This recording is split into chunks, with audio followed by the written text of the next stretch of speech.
AFD, if it would be German. Because a lot of people, especially in America, have never heard of AFD, so perhaps this would be very helpful. Okay.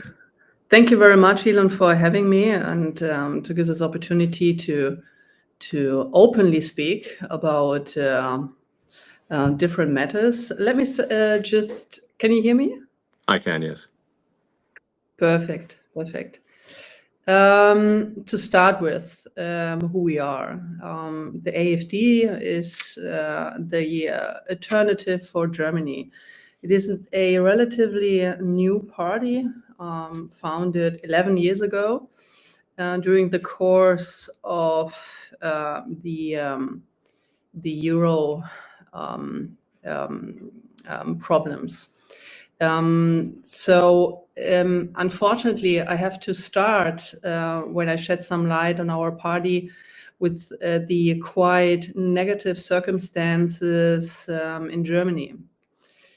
Our country is a great country with highly motivated people, but our country has been governed not in a proper way within the last 20-25 years. We had the Angela Merkel administration for 16 years, and then the so-called traffic light coalition that imploded last year, and now we're heading elections. In my point of view, Angela Merkel, the first Green Chancellor, she ruined basically our country.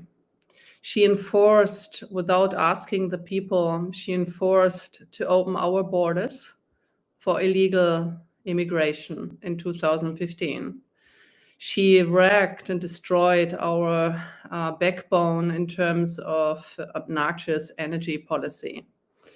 For the foreign listeners here in this audience, Germany is the only industrial country that unplugged the nuclear power plant. So the aim of Angela Merkel was to enforce just solar and wind energy. And you don't need to be very smart to encounter that you cannot run an industrial country with just wind and solar, because you don't have any energy and electricity when the sun doesn't shine and when the wind doesn't blow. And this is a major problem. Yeah, I mean, obviously, I'm a big fan of solar energy, but clearly, if a country is at a very high latitude, then the amount of solar power in the winter is going to be substantially reduced. And then, of course, there's a difference in the day-night cycle of energy usage. So a lot of power can be done with solar and with large-scale grid energy batteries. But it must be supplemented with other forms of power because there's not a lot of sunshine in the middle of winter in Germany. The solution obviously must be a multifaceted solution where there is certainly renewables, but also there does need to be some amount of fossil fuel energy and especially nuclear. I think nuclear is very much underrated. I think it was tragic for Germany to shut down the nuclear power plants. In fact, they're very well designed, and I think that the right move is, in fact, to increase the amount of nuclear power substantially in Germany. This would be great. And I think, yes, absolutely. Yeah. Yes, absolutely. That was the reason why I wanted to shed some light on the current situation. So in order to form an opinion what our party stand for, because this is exactly what you said. We stand for a energy supply diversification. We cannot run a industrial country like Germany with a still strong manufacturing base. To tell you the truth, our manufacturing production, it peaked in 2018 and it plummeted since then due to high energy costs. And you cannot run a country like that. So therefore, we say, look, we need to be technology open, and we need to reinforce again nuclear power plants, because nuclear energy supply is carbon free, right? So Yes. therefore, we would also reduce our carbon footprint, which is obnoxiously very, very high. And this is the entire irony about it. So our governments, like the Angela Merkel government and the so-called ridiculous traffic light coalition, they enforced a green policy upon our country that doesn't work. Yeah. And we would like to go back to technology openness here. Yeah, I think that makes a lot of sense. I mean, my recommendation, and I've said this publicly before, is that Germany should not merely reopen the nuclear power plants, but substantially increase the power generation. In the same space, meaning without increasing the size of the nuclear power plant in any meaningful way, without increasing the amount of land area that it uses, you can dramatically increase the power output of a nuclear power station, because the actual core part of the power station is extremely tiny. People don't quite realize just how small the center core of a nuclear power plant is. It's like amazingly tiny, and so you can actually, in the same land area, no increased land area, dramatically increase the amount of nuclear power that any given nuclear power station is producing. You need a water source to run the steam turbines, but really far more power output is possible than people realize. And I think that the sensible solution is renewables, but with a lot of nuclear, and then to supplement where that there has to be some amount of hydrocarbon power generation to supplement where it just needs to be sensible. Yeah, absolutely. But do you know what? So just let me do just like one more example, because like wind turbines, wind energy, in comparison to nuclear power supply, is highly inefficient. Also, in terms of land use. So, for instance, I give one example just to shed some light on it. If you were to replace one nuclear power plant, let's say like Emsland nuclear power plant here in Germany, with an annual electricity production of 10 billion kilowatt per hour, with modern wind turbines, with a production of just 8 million kilowatt per hour per year, you would need 1,250 wind turbines just to replace this one power plant. And with a rotor diameter of 70 meters and the minimum distance from large wind farms, you end up around with like 100 square kilometers. For example, this corresponds to half of the major city of Stuttgart, right? Right. So this entire thing, and just to stress the fact again, you don't need to be very smart just to do your calculations. Yes. But our energy policy. I mean, that's the crazy thing. The crazy thing is like a bunch of these energy questions. You do not need to be like a world-leading physicist. It's very basic math, like high school, less than high school level math. I'd say middle school math even. It's very straightforward, not complicated. Yes, absolutely. And then during the crisis, like during the war. Huh? Sorry? No, please go ahead. Yeah. So during the war of Ukraine, so our gas supply was just destroyed, and that actually shed some light on our severe dependence on Russian gas. And do you know what the government decided in this crisis, when the energy prices skyrocketed after we were cut off of cheap energy supply from Russia? They switched off the last nuclear power plant to even more create a shortage of energy. Yeah. So either you must be very stupid or you just hate your own country. Well, Isn't it? I think it's mostly the very stupid category. At least I'd like to think so. Very stupid. I mean, there's an old saying that like one should never ascribe to malice that which can easily be explained by incompetence. So, Yes, you're perfectly right. No, so but yes, I actually, when I saw that Germany was turning off the power plants after being cut off from gas supplies, from Russia, I thought this is one of the craziest things I've ever seen.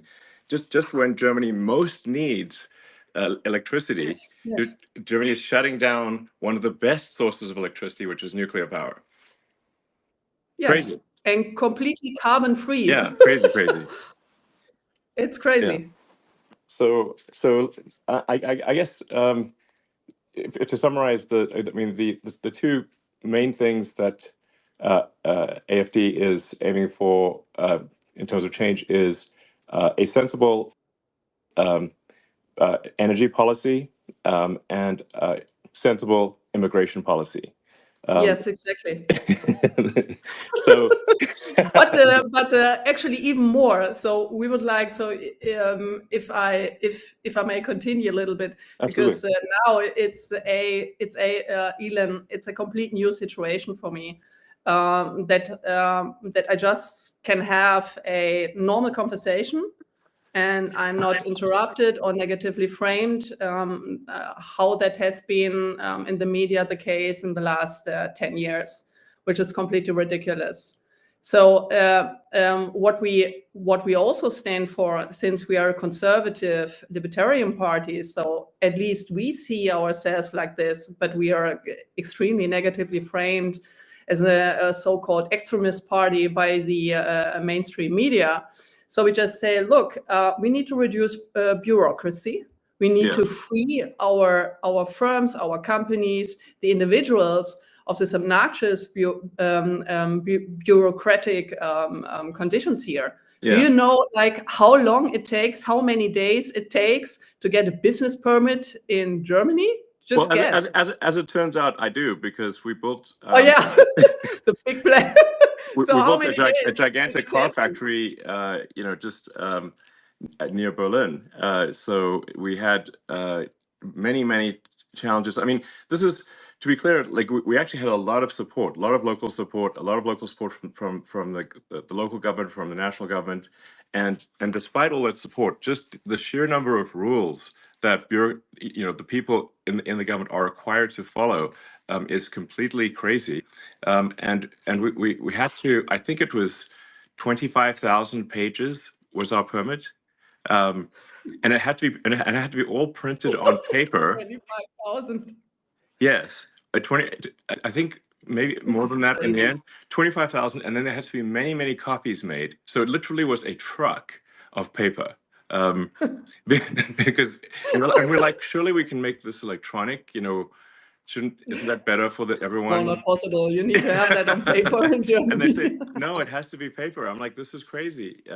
This is only a few years ago. It's not the distant past. I mean, it's like we're well into we're a quarter of the way through the 21st century. It's like, guys, let's just 25,000 actual printed pages, and then I believe every page needed to be stamped with a physical stamp. I mean, honestly, it's going to really tire somebody out to do so much stamping. Yeah. They're going to get some sort of Many repetitive people stress injury. tired arms. Yeah, they're going to get a repetitive stress injury from having to stamp so many Stress injuries. It's like just send them to the hospital or something. I mean, that's too much. Yeah. So, Lack of paper. but I'm not trying to blame the sort of individuals who are doing this time, because they are just following the rules. So we have to change the rules, and there needs to be, I think, in my view, for all countries, but especially countries that have enjoyed prosperity for a long time, it is extremely important to have what I call sort of garbage collection of rules, which is to re-examine the rules and regulations, and make sure that they are clearly a net good, and if there's any doubt about them being a net good, we should eliminate them, because otherwise we get to this point where everything is illegal, and so it's just absolutely crazy. Absolutely. Absolutely. And it's not only about bureaucracy, it's also about taxes. Germany has the highest taxes Yes. of all OECD countries. So the normal German employee, he works more than half of a year for the state. You have to imagine that. Right. Like with taxes plus social security.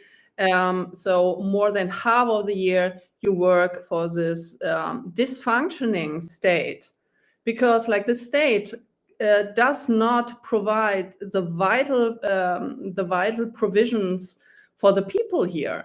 So he doesn't provide for security. So we have like skyrocketing criminal rates here. Right. He doesn't care about education. So we have this same insane, wokish, leftish, socialist agenda in our educational system.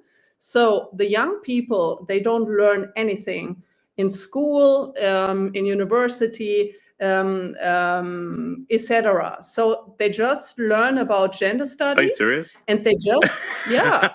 I was actually, No, really, I was under the impression that Germany had a pretty good education system that was Yes. quite rigorous with the gymnasium and all that sort of stuff. At least it used to at one point. Yes. So, but it sounds like this has I don't know, the woke mind virus has infected Germany quite badly. Yeah, yeah. So you have the international standard of PISA testing, right? So the PISA survey. Right. So Germany, like a couple of years ago, was okay scored. Okay, scored. Okay.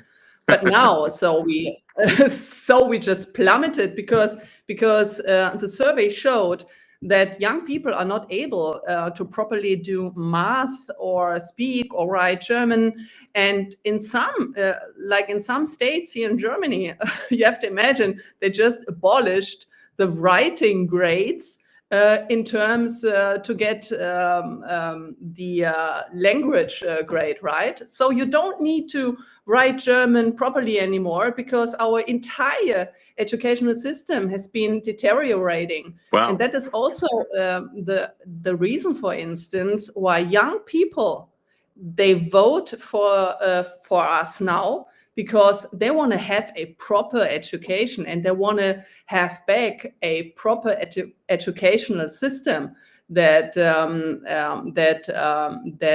provides the young people with capabilities.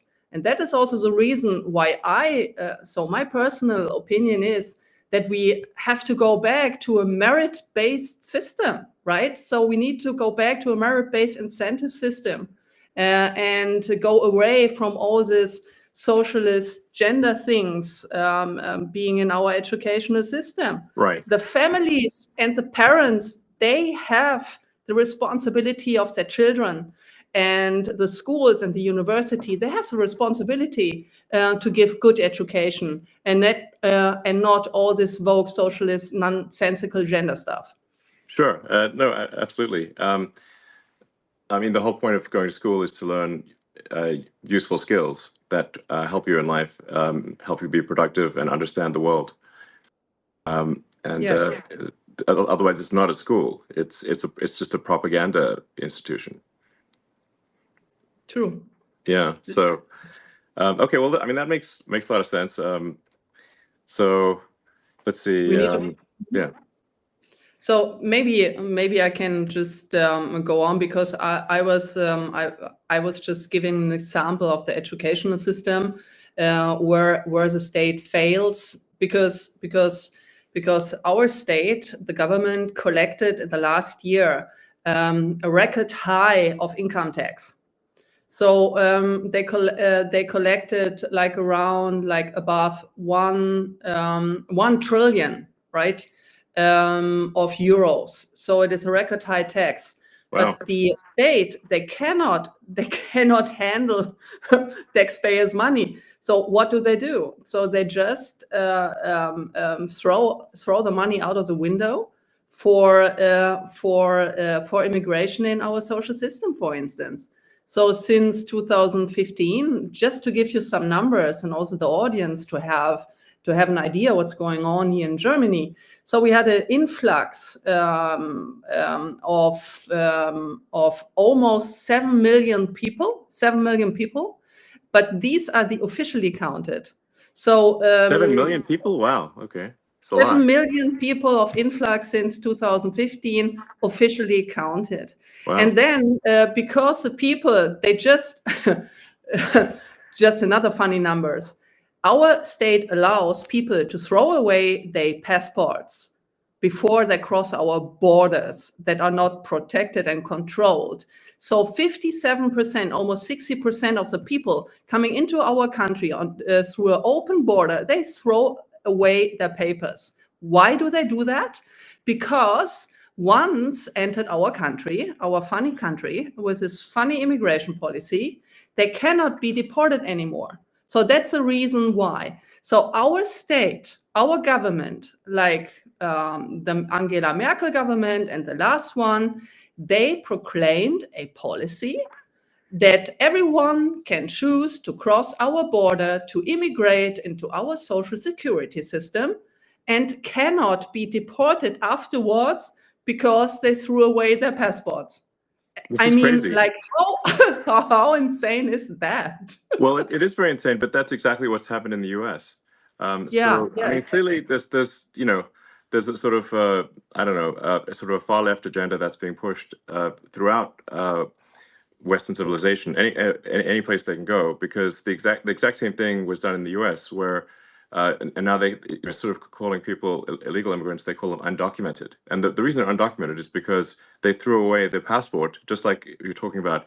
In fact, if you, on the Mexican side of the border in the U.S., there's a giant pile of discarded passports and driver's licenses, like a huge pile. Unbelievable.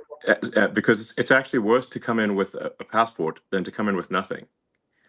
And then, just like in Germany, the Democratic government then gives massive amounts of money and support to what they call undocumented. But if they're undocumented, we actually have no idea if they are a murderer, rapist. We have no idea because they have no documents, so we can't actually tell. And so as a result, uh, there's been a massive influx of criminals into the U.S. And frankly, I mean, I'm wondering what's taking criminals so long to come here. I mean, I mean, America's a target-rich environment. It's you know,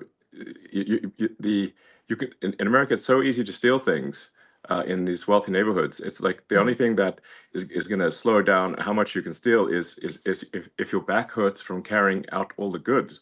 You know, it's like because you're just like you're not a robber. You're just a moving company. Um, so like it seems like all the world's criminals should just come to America on that basis, because it's it's much easier to be a career criminal in America than it is in other countries where there's not that much to steal. Yeah. So so we've seen a May massive I ask a increase in question? crime in the U.S. Yeah. Yeah. May I ask a question Of on course, yeah. that? So I read that, for instance, in California, by the way, I'm very sorry what's happening there. It's terrible. It's Yeah. really terrible to see. Yeah, it's terrible. But in the case of California, that they just lifted the prosecution of theft because you have so many cases of theft. Is it true? Yes, the de facto situation in California is that theft is almost never prosecuted. It's maybe one or two, maybe 1% of the time is theft prosecuted, and even when it is prosecuted, the criminals are let out on bail immediately. So basically, theft is legal in California. Unbelievable. It's crazy. It's crazy. Yeah. Now there was recently a referendum in California to make crime to make stealing illegal again, which was and actually that was a very popular, and it passed. Uh, because it was actually literally legal to steal anything under $1,000, which means people could just walk into a store at $1,000 at a time and take out anything they want. And if the storekeeper stopped them, the storekeeper would be arrested. So this is literally like the Joker and Batman. It's like the criminals, are in charge, and the honest citizens are arrested. It's just completely insane. Now, like I said, the people in California did vote overwhelmingly to make theft illegal again. But astonishingly, the governor of California, Governor Newsom, he was against the making theft illegal, which doesn't make any sense. And he just didn't implement it? Yeah, well, no, but what they're going to do is, even though it is technically illegal again, the sort of far left will refuse to enforce it. So because you really need two things for something to work, for laws to work. You need both the law and you need enforcement of the law. And if you don't have, so I mean, this is something that George Soros really figured out. I mean, he's sort of a brilliant guy, but honestly very anti-human in my opinion. Is that you don't actually need to change the law; you just need to stop enforcement of the law, and that does the trick. So, I think there is somewhat of a reawakening in the U.S., and I think even in California, people are tired of this, and they want change. And I think that's really, if you say, like, why people are wondering, like, why did Donald Trump win? And it wasn't just a small victory. In the U.S. elections this year, President Trump won the Electoral College. He also won the popular vote, majority of the people, and the House is Republican and the Senate is Republican. What this says is the American people are demanding change. They're being very clear, and my recommendation for the people in Germany is to do the same. If you are unhappy with the situation, you must vote for change, and that is why I'm really strongly recommending that people vote for AFD. That's my strong recommendation, and I think this is simply the sensible move, and I think Alice Weidel is a very very reasonable person, and hopefully people can tell just from this conversation, like, nothing outrageous is being proposed, just common sense. So, in fact, I, as I've said publicly, I think only AFD can save Germany. And I just want to be very clear about that. Only AFD can save Germany. End of story. And people really need to get behind the AFD, and otherwise things are going to get very, very much worse in Germany. Yes, because you rightly said, there is a difference of making a law and then enforcing it. So now we have the situation in Germany where you have, on the one hand, you have the AFD, and on the other hand, what's so-called uniparties, right? Yeah. The uniparty consisting of all the others, because they stick together, and no matter what they say, they're not able to implement, to enforce the promises they're doing in every election, especially the Angela Merkel party. Do you know that the chancellor candidate, so my running mate of the Christ Democratic Party, that it's wrongly labeled, for instance, by The Economist as a center-right party. So in my opinion, it's a leftish Green party. But anyway, Angela Merkel was the first Green chancellor we had here. So what he did is that he, by the way, just talking about interference, so I just look it up here. He called your interests, so your interests in German politics, pushy and presumptuous. Yeah. And what does he say about George Soros? yeah, exactly. And Bill Gates. Yeah, Bill Gates, exactly. That was not a problem. Yeah. When Bill Gates actually tried to sell his mRNA vaccination, and not mentioning all the huge side effects on people's health, and no one takes responsibility about that, and the entire bluff and scam of wearing a mask, right? So it's unbelievable. And also that candidate of the Christ Democrats, like Friedrich Merz, He warned the world about the consequences of voting for Donald Trump in October last year. Right. So far for like foreign interferences, right? Exactly. So it's unbelievable. It's really unbelievable, like how Donald Trump was treated by German media and German politicians during his election campaign. It was unbelievable. And I mentioned that before in a Bloomberg interview. It created, for me, it created physical pain to see that, how he was disparaged, like, and his entire family. So, so I feel very sorry for these people. Just like,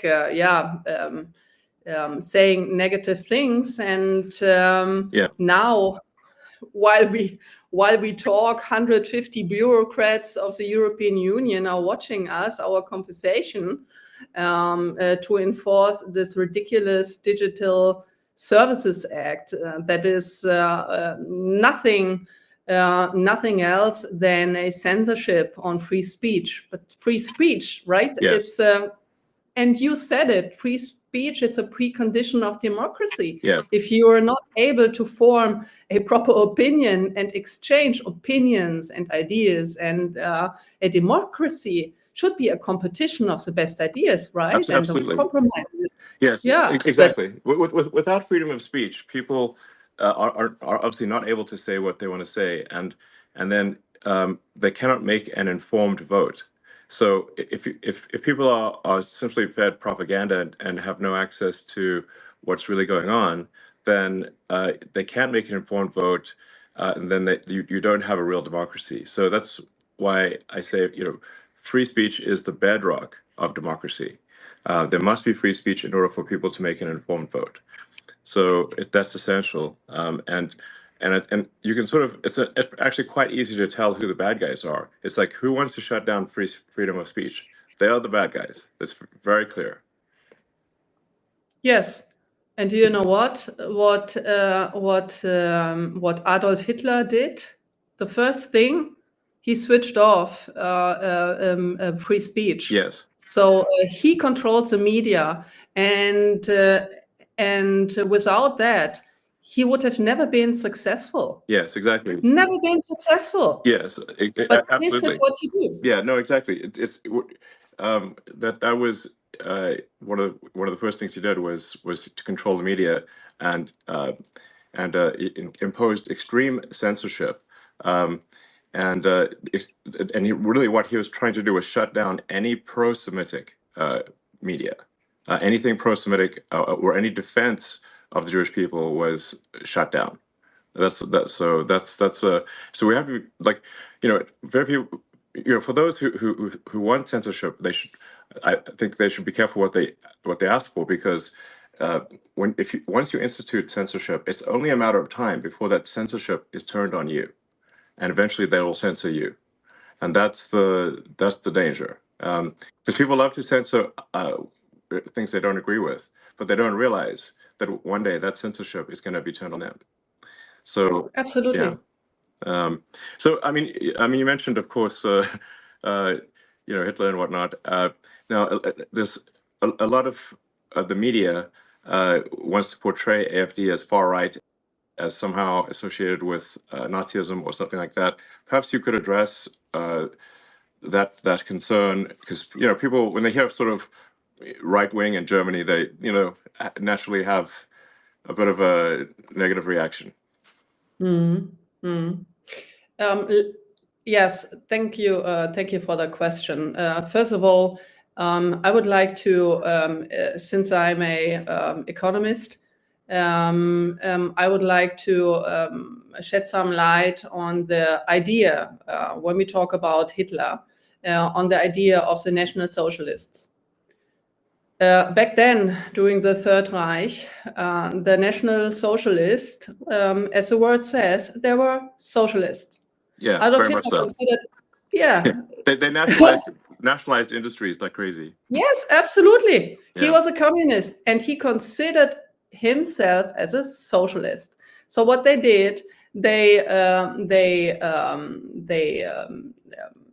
yeah, they state funded then the private companies, and then they asked for taxes, huge taxes, and then also wait a second, I need to ask the word now, verstaatlichen. Yeah, nationalize the entire industry. Yeah, you said that before, and the biggest success after that terrible era in our history was to label Adolf Hitler as right and conservative. He was exactly the opposite. He wasn't a conservative. He wasn't a libertarian. He was a communist, socialist guy. Yeah. So full stop, no more comment on that. And we are exactly the opposite. We are a libertarian, conservative party.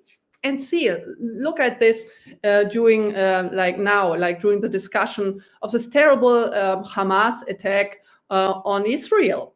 So only the leftish Palestinians, they criticize the policies here. So you have a deeply vested anti-Semitism within the leftish movement. And it was always that case. Why?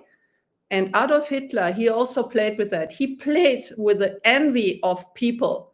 Jewish people have been highly educated, very cultivated, and they were successful. There were wealthy people back in Germany then. And then he enforced the envy of the population against these people.